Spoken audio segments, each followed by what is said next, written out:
Hi everyone, welcome to Little Mountain Ranch. My name is Chelsea if you're new here, and if you've been here before, welcome back to the garden.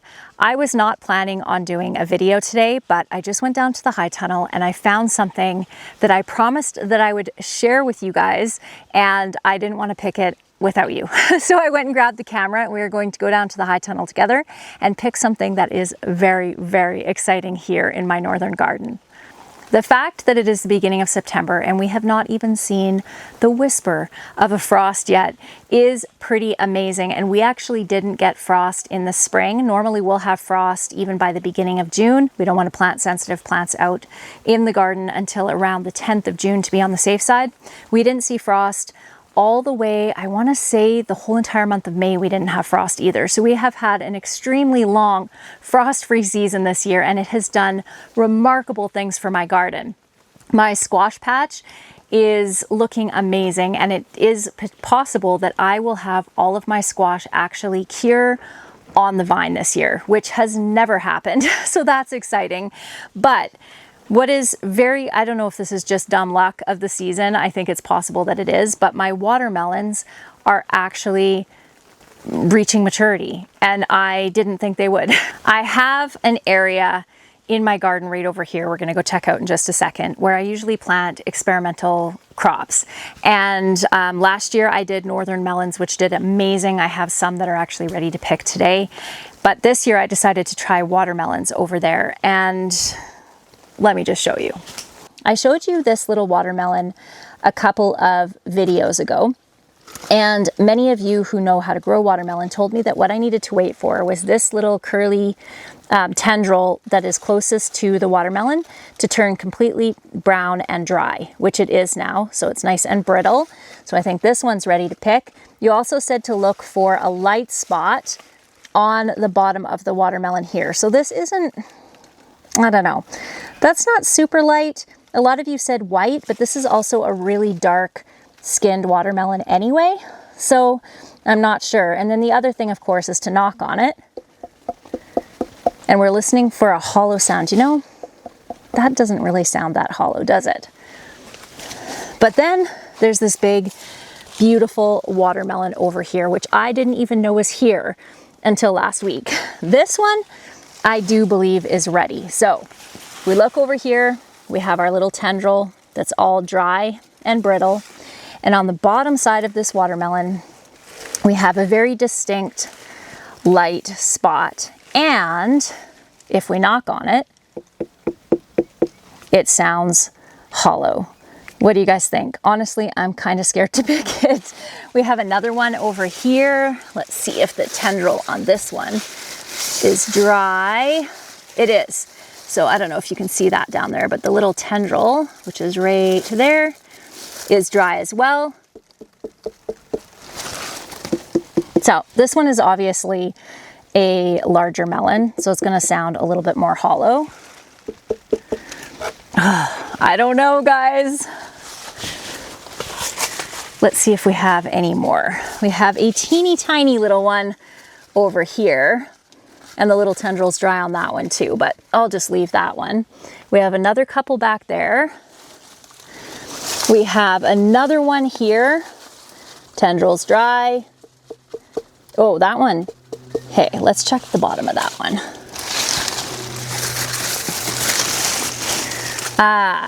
Okay. You know what? Let's pick this one.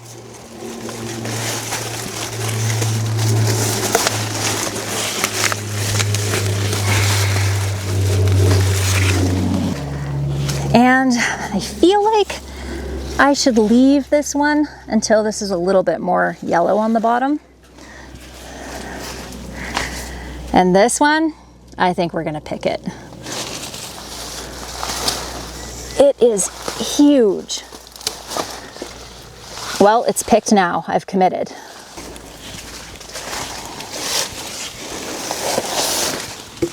Oh, wow, that is really heavy. Holy cow. I'm so nervous about going inside and cutting into that. For these melons here, what you're looking for, see that one just pulled right off. Can you see how it started to yellow a little bit? So this one is definitely ready. It's even a little soft. and it smells amazing. So ripe cantaloupe style or northern melons like these, you can smell them even when they come right into the high tunnel. I can smell them.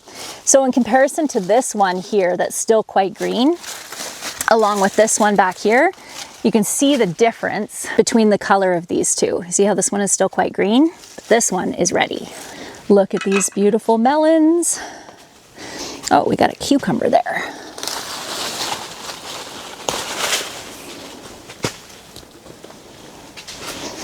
Another one in there. Oh, we got two in there.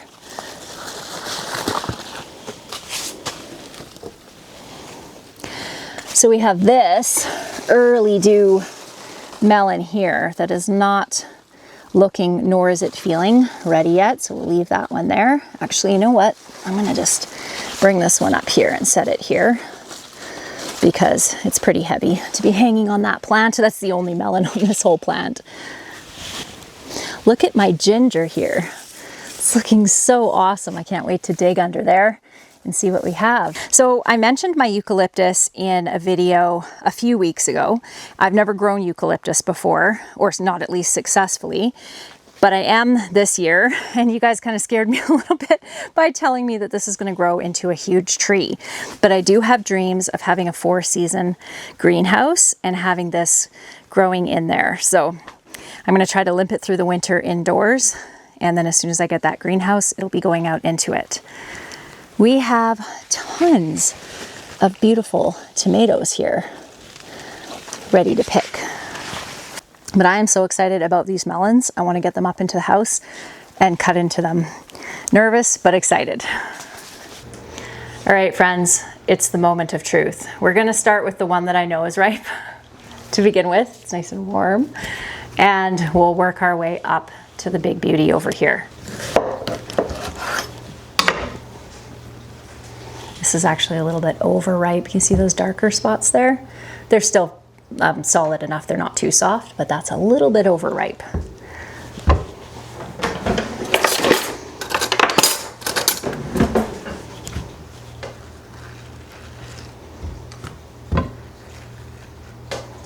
It's so juicy.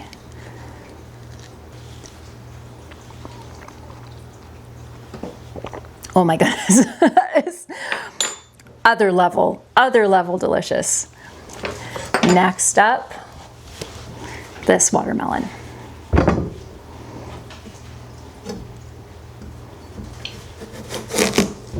Oh, it's making that nice sound.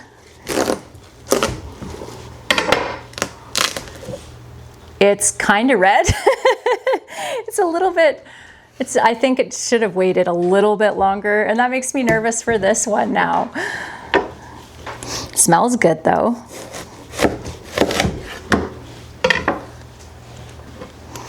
It is legit watermelon. That's actually delicious. That's perfect. I'm not even a huge fan of watermelon, but that is really good. I think I could have given it maybe another couple of days in this heat, and that probably would have sweetened it up a little bit more, but it's still pretty good. All right, now for this one. Oh my goodness, I should wash that off. One sec. Here it goes.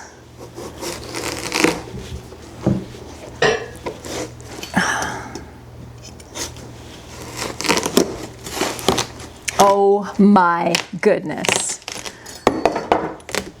Look. Ah! Oh. Whoops. I'm not cutting this very gracefully.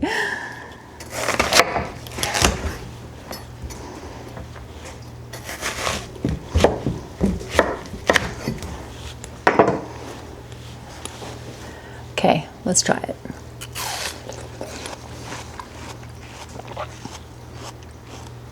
So I want to be cheering and talking about how incredibly sweet and delicious this is. But the truth is, it doesn't have a lot of flavor. And the reason for that is because it's not fully ripe. I took the risk and I regretted it. I should have left it probably for a few more days, but all is not lost. It's not terrible, it just doesn't have a ton of flavor. The other one that I cut into, so this one here, this one definitely is way sweeter and has way more flavor than this one. And it's edible, it's just not super sweet. And if I had left it, okay, but see, this is what I was worried about, is because everyone told me to take it off when the bottom part was yellow. There was a yellow circle where it was touching the ground and where the little curly Q was dried off. So I'm not blaming all of you that gave me those tips, because I'm sure they're perfectly good tips. And if I had grown watermelon before, I would have known, I would have been able to tell by the feel of it that it wasn't quite ready. Because I'll be honest, as soon as I picked it up, I just felt like, it felt like the skin, like this part here, was too firm, if that makes sense. The only thing I have to compare this to is store-bought watermelon, though. But I will tell you, when I grow them next year, which I 100% am going to grow them next year, I will wait and I'll be even better at telling when it's ripe. This one though, this one is absolutely delicious. And this melon, also absolutely delicious. Have you guys tried melon with vanilla ice cream and a little bit of maple syrup on top, or honey?